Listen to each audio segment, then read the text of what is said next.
La predestinación y la providencia de Dios por Juan Calvino.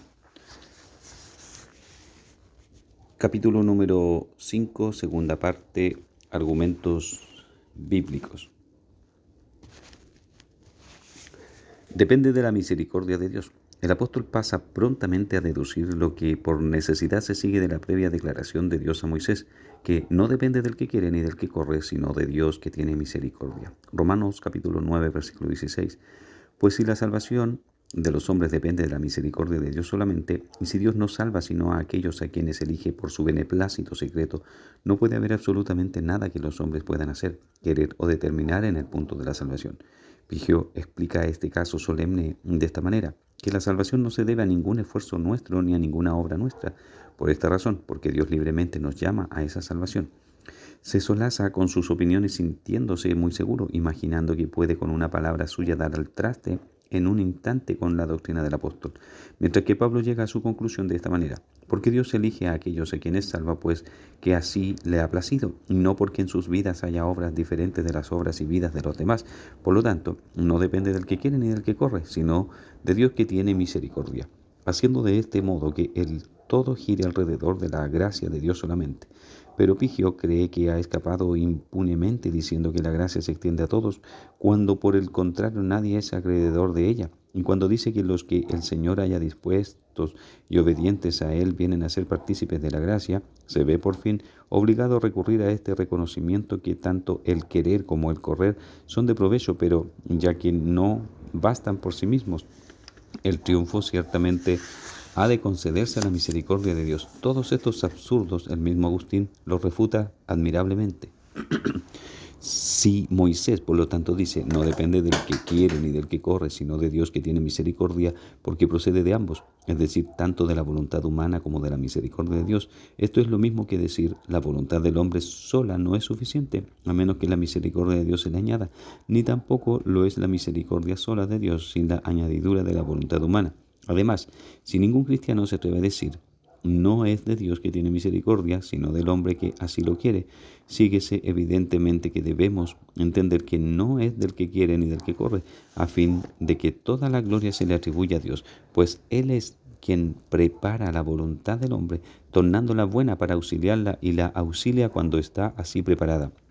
Más absurda aún, pues, es la estratagema de ciertas personas que de estas importantes cuestiones devanan la conclusión de que hay una especie de concurrencia o un partir en el camino entre la misericordia de Dios y los esfuerzos humanos, como si Pablo quisiera decir que el hombre muy poco puede hacer al correr si no le asiste la gracia de Dios. Por el contrario, el apóstol reduce todas las otras cosas a la nada para poder dar lugar vacante y completo a la misericordia de Dios, pues ¿de dónde el comienzo de todo legítimo correr? ¿Acaso puede alguno por sí mismo ir al encuentro con Dios? ¿Podrá mientras no lo guíe y dirija el Espíritu Santo? Permítame una vez más adoptar el lenguaje de Agustín. Diariamente son atraídos a Cristo aquellos que fueron sus enemigos. Ninguno puede venir a mí si el Padre no le trajere. No dice le conduzca, como si la voluntad humana de algún modo precediera, pues ¿quién es traído si está ya dispuesto a ir? Pero Dios, que sabe cómo obrar en el corazón del hombre, a quien elige, atrae de manera maravillosa. No que lo obligue a creer en contra de su voluntad o de mala gana, sino que lo hace estar dispuesto cuando antes no lo estaba. Vemos luego que la elección eterna que Dios hace de un hombre queda acreditada por el subsiguiente correr, pero acreditada de modo tal que la misericordia de Dios sola, el cual levanta a los caídos, a los errantes, hace volver al camino, aún más que da vida a los muertos y llama a las cosas que no son como si fuesen, tiene la preeminencia. El ejemplo de Faraón. Debemos ahora atender a las partes restantes de la oración del apóstol sobre los réprobos. De estos, Pablo nos presenta a Faraón como el más señalado ejemplar. Dios mismo habla de él de este modo por medio de Moisés. Y a la verdad yo te he puesto para mostrar en ti mi poder. Éxodo capítulo 9, versículo 16. Este pasaje lo ha traducido el apóstol fielmente, palabra por palabra, así. Para esto mismo te he levantado, para mostrar en ti mi poder. El verbo es ifil, derivado de la raíz, que significa estar de pie. Por lo tanto, a Faraón se le presenta abierta y prominentemente como alguien de quien Dios haría una memorable muestra de su poder. ¿De dónde o de qué estado o condición recibió Dios a Faraón para colocarlo en esa posición? Pigio diría que Dios lo sostuvo por su poder por un tiempo, aunque merecedor de muerte. Suponiendo que yo le permitiera tomar refugio en el escape, aún así estaría enmarañado y firmemente paralizado por el hecho de que Dios, abandonando a Faraón a su propia voluntad de inclinación, lo destinó a destrucción. Si a Pigio le inquieta insistir en la longanimidad de Dios, estoy plenamente al unísono con él. Sin embargo, este hecho permanece fijo e inalterado, que los réprobos son puestos aparte en el propósito de Dios para el solo fin de que en ellos Dios muestre su poder, que su longanimidad de Dios en el caso presente está muy distante del pensamiento y argumento del apóstol. Es indudable por la inferencia que de inmediato hace al observar que al que quiere endurecer, endurece. No hubiera añadido esto a menos que en la expresión te he levantado quisiera incluir el propósito de Dios por el cual Faraón fue designado para engrandecer por su testarudez la redención del pueblo de Dios, Israel. Si alguno dijera que levantar a Faraón significa que fuese levantado desde arriba hasta la cumbre del honor regio, eso es ciertamente una parte, pero no el todo del asunto. En la Septuaginta, los traductores griegos usaron aquí la misma expresión que usaron para traducir el verbo ifil, derivado de la radical levantarse. Además de esto, se dice que Dios levanta aquello que Él causa por su brazo extendido como para lograr el fin que ha dispuesto. La escritura primariamente echa de ver en este lugar el principio o primera causa de lo que registra para adscribir el todo a Dios solamente. De esta misma manera se dice que Dios levanta profetas y ministros de salvación para que nadie reclame estas cosas para sí mismo apoyándose en su propia industria. Por lo tanto, lo que Moisés quiso decir se expresa fielmente con la locución levantó, si uno está dispuesto a recibirla, y Pablo no la recibió de otra manera. Muy ciertamente la expresión levantó abarca no menos distinta que sumariamente lo que había tocado concerniente tanto a los elegidos como a los réprobos, ya que reclama para Dios el derecho y el poder de tener misericordia de quien quiere y de endurecer a quien quiere según su propia voluntad y propósito. El apóstol, pues, mantiene que el derecho de endurecer y demostrar misericordia reside en la potestad de Dios solamente, y que ninguna ley puede imponérsele a él como regla para sus obras, porque no se puede pensar que ninguna ley o regla sea mejor, más grande o más justa que su propia voluntad. Pero según antes algunos decían que el apóstol introduce aquí vituperio contra Dios, Pigio también se ampara en este refugio. Suponiendo que esto se le concediera, el nudo de ninguna manera se desataría. En primer lugar, el apóstol no propone una cuestión acerca de nada. Y en segundo lugar, su respuesta es tal que admite ser verdadera la objeción de los adversarios. ¿Y qué logra Pigio con estos subterfugios? Con tales equívocos solo prueba que es mala su causa. No obstante, ¿a quién se hallará que le ceda lo que pide cuando con violencia separa por un lado cosas conectadas inmediatamente y por otro ata en un fardo cosas manifiestamente separadas y desemejantes? Después que el apóstol había demostrado que Dios hizo distinción entre los elegidos y los réprobos por su incomprensible voluntad, deduce en el mismo contexto, de manera que de quien quiere tiene misericordia y al que quiere endurecer, endurece. A lo cual de inmediato añade, pero me dirás, ¿por qué pues inculpa? Cuando de este modo Pablo hace que los interlocutores sean evidentemente diferentes. ¿Quién no haría caso a las palabras de Pablo antes que a cualquiera comentario ajeno a ellas? También en esta ocasión, como en muchas otras, Agustín observa muy doctamente. Poco significa en qué persona uno recibe lo que se ha de decir que, por supuesta o por respuesta, el apóstol da a entender que es cierto. Suponiendo que la objeción fuera falsa, no es muy probable que el apóstol guardara silencio si la causa de los adversarios fuera tan buena, tan clara y tan entendible. Si es falso que Dios endurece a quien quiere, este nudo irresoluble para el intelecto humano podía asentarlo el apóstol con una palabra. Miradas las cosas de esta manera, Pigio pretende que el apóstol rehusó contestar de manera llana y directa porque juzgaba que personas desvergonzadas no eran dignas de que se hablara con ellas, que sería mejor que aprendieran a pensar humildemente antes que exigir razones para las obras de Dios. Así como se lee en otra parte, dice que los judíos que preguntaron a Cristo con qué autoridad hacía sus obras fueron repulsados por una pregunta similar, pero las palabras de Pablo se yerguen contra tal suposición, pues más adelante refrena la insolencia de todos los que se entregan a atrevida curiosidad de escrutar los secretos de Dios. Al mismo tiempo mantiene el hecho de que los réprobos son vasos de la ira de Dios en los cuales hace notorio su poder. Por lo tanto, Agustín razona de manera muy diferente de Pigio y con mayor exactitud, arguyendo así: cuando Pablo suponía que se presentaba la pregunta ¿por qué pues sin culpa?, responde: ¿lo que me has dicho, oh hombre, es falso? Nada de eso. Su réplica es: mas antes, oh hombre, ¿quién eres tú para que alterques con Dios? Lo que en otro lugar dice Agustín es digno de notar.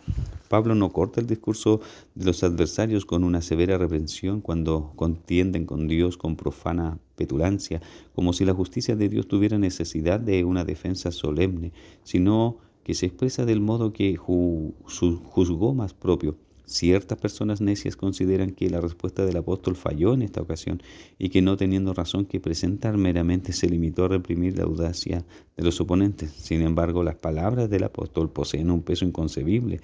¿Quién eres tú, oh hombre? Con preguntas como esta, el apóstol hace que se repliegue el hombre y considere quién es y cuál sea la capacidad de su mente. Esta es una poderosa razón expresada en pocas palabras, ciertamente, pero dentro de una magna realidad.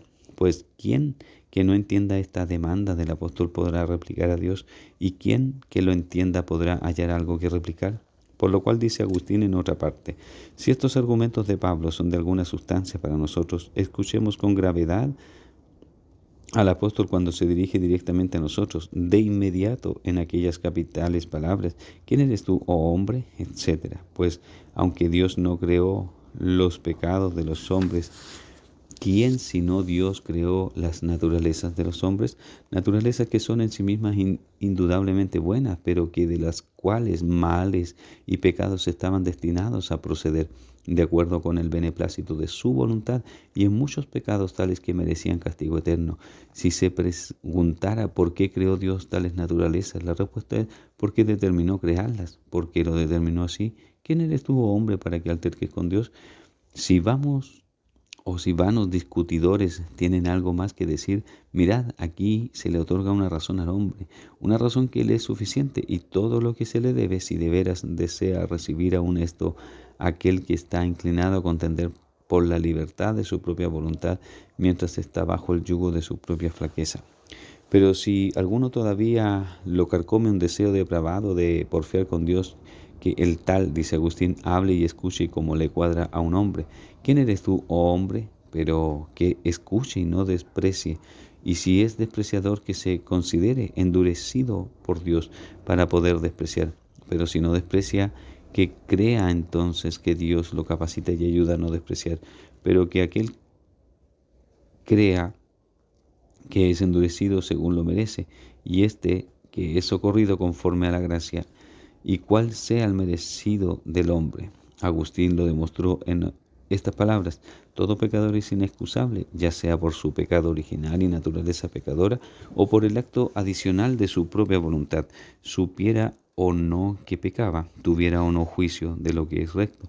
La ignorancia misma en aquellos que no quieren entender es indudablemente pecado, y en los que no pueden entender, la ignorancia es el castigo del pecado.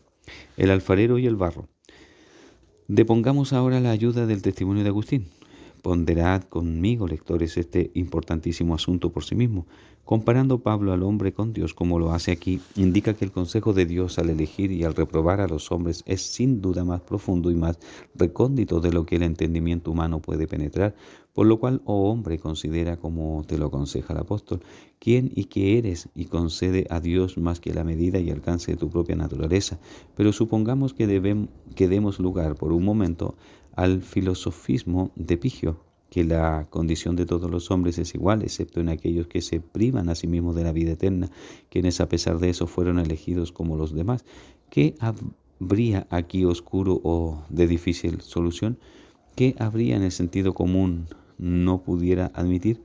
¿Qué sujeto que el juicio natural no pudiera esclarecer? Pero cuando uno oye de un misterio que sobrepasa todo entendimiento humano, puede uno enseguida concluir que todas las soluciones de los hombres derivadas del común juicio natural y que pudieran ser útiles en un tribunal de justicia profano son frívolas y vanas. Pigio, sin embargo, intenta enfrentarse con nosotros con la observación de que Dios no repulsa ni despide en duda a aquellos que humildemente mantienen la mente en sujeción, que por lo tanto los que contienden con Dios son solamente los refractarios y altivos, y que tal contienda no se encuentra en ningún otro. Con ese acerto me avengo sin dificultad, con la condición de que Pigio confiese por su parte que el apóstol culpa de orgullo impiadoso a todos los que miden la justicia de Dios con la vara de su propia comprensión. Pero a fin de obtener la alabanza de su justicia, Dios debe, según el juicio de Pigio, exponer una razón clara de todo lo que hace, mientras que por el contrario nuestra regla de modestia debe ser que donde la razón que Dios tenga para ejecutar sus obras esté oculta, debemos nosotros aún así creer que Él es justo. El libro de Sirac y el apóstol Pablo. Pues bien, el hijo de Sirac no se avergüenza de ensalzar a Dios con la alabanza de que como alfarero separa y distingue vasos conforme a su voluntad, y que los hombres son también como barro en las manos de Dios, que les da forma y que da a cada uno según ha decretado. En este pasaje, si se le compara con lo que ha precedido, no puede significar otra cosa que el beneplácito del artífice o alfarero. Tampoco queremos buscar otro intérprete más allá del apóstol, que con la misma metáfora patentemente reprende la audacia de todo aquel que le exige a Dios razón de sus obras. Dirá el vaso de barro al que lo formó: ¿por qué me has hecho así? Romanos capítulo 9, versículo 19, Isaías capítulo 29, versículo 16 e Isaías capítulo 45, versículo 9. Por lo tanto, aquel que sostiene que la voluntad de Dios, aunque oculta, es la más alta justicia, se limitará a la moderación del apóstol y le atribuirá a Dios la libre potestad de destruir o de salvar a quien quiera, sin importar cuánto Pigio se retuerza a sí mismo retorciendo las palabras del apóstol. No puede hacer que esta similitud se aplique de otra manera en el caso presente de cómo la aplicó el apóstol, que la introdujo para demostrar que Dios, por su propio derecho, crea a todos los hombres para cualquier destino que quiera y que a Él le plazca. Si a primera vista esto a alguien pareciere descaminado o ininteligible, que escuche una amonestación adicional de parte del admirable Agustín. Si las bestias pudieran hablar y riñeran con su hacedor, ¿por qué no las hizo hombres como nosotros? No hay uno entre nosotros que en un momento no montara en cólera con ellas. Luego, ¿qué diremos de nosotros mismos? ¿Quién o qué somos para altercar con Dios por hacernos a cada uno lo que somos? Muy ciertamente fuera de sí está aquel que no adscriba a Dios una excelencia mucho mayor y más alta que la que Él y la raza humana poseen con respecto a las bestias de la tierra. ¿Qué resta, pues, sino que las ovejas del rebaño de Dios se sujeten a Él sosegada y pacíficamente? Esto sería mucho más apropiado que, siguiendo el ejemplo de Pigio, hacer a los hombres alfareros en lugar de Dios y dejar que cada uno forje su destino por su virtud propia. Pero, dice Pigio, lo que aquí es oscuro se hace llano en otro lugar. Así como el horno prueba los vasos del alfarero, la tentación prueba al justo.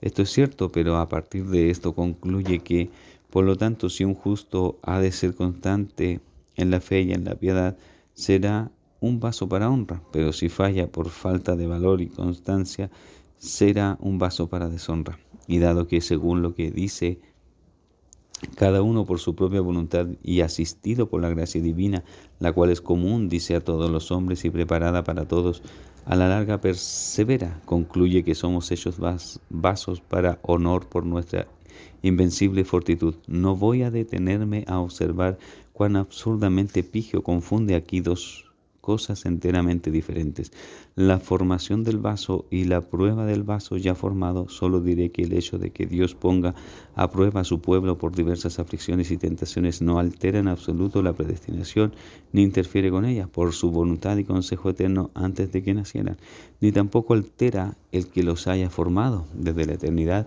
tal como quería que fuesen después en el tiempo. Tampoco de ningún modo ofrece sostén a las opiniones de Pigio, aquel pasaje donde dice Pablo: así que si alguno se limpia de estas cosas, será instrumento para honra, segunda Timoteo capítulo 2, versículo 21.